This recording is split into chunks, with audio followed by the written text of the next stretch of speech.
Dhe çfarë ndodhi? I dhujtarët e morën këtë gabim dhe e paraqitën le të themi në mediat asaj kohe, dhe ja si këta njerëz që pretendojnë se janë pasuesit e fesë së Ibrahimit, pretendues se madhërojnë muajt e shenjtë dhe muajt e shenjtë të këta gjoja kanë një janë këta të cilët mirë, po këta njerëz harruan krimin e tyre. Cili ishte krimi i tyre?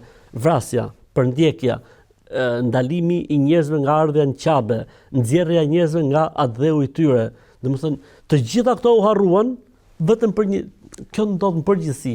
Sidomos është mangës se ato se kishin harruar, se ato dinë çfarë bënë. Zullumçarët kur duan të justifikojnë zullumin dhe padrejtësinë e tyre, merren me një detaj i cili mund të jetë i vërtet, gabim i vërtet, mirë po ato e zmadhojnë aq shumë këtë gabimin, saqë në emër të këtij gabimi justifikojnë krime, gjenocide, luftra etj. Siç ndodhi shumë në luftën e Irakut. U pretendua se ka armë bërthamore, u shkatrua vendi, u vranë me miliona njerëz, emigruan me miliona të tjerë, në fund fare ishte një gabim.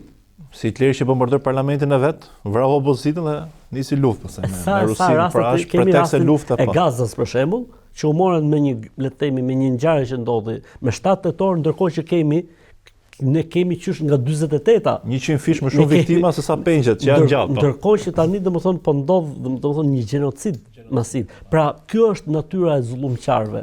Pra merren me një gabim që është i vërtet gabim dhe në emër të këtij gabimi justifikojnë çdo lloj. Dhe Zoti çfarë u tha?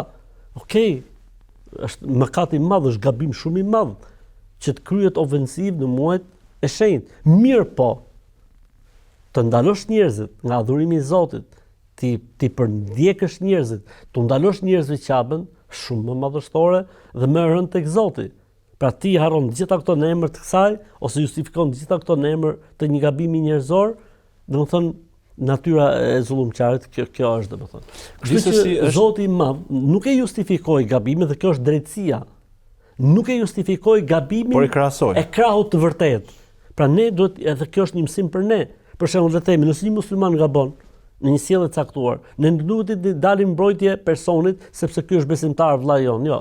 Vllai jon ka gabuar, kjo është gjë tjetër dhe ne duhet ta themi të vërtetën, por kjo nuk justifikon që të bëhet zullum apo padrejtësi kështu me radhë. Pra na jep edhe një sinjal neve Zotin nëpërmjet ajetit, që duhet jemi të drejtë. Gabimi duhet thënë që është gabim. Pavarësisht se nuk mund klasifikohet apo nuk mund krahasohet apo nuk mund të justifikohet nëpërmjet tij një zullum apo një padrejtësi shumë më e madhe.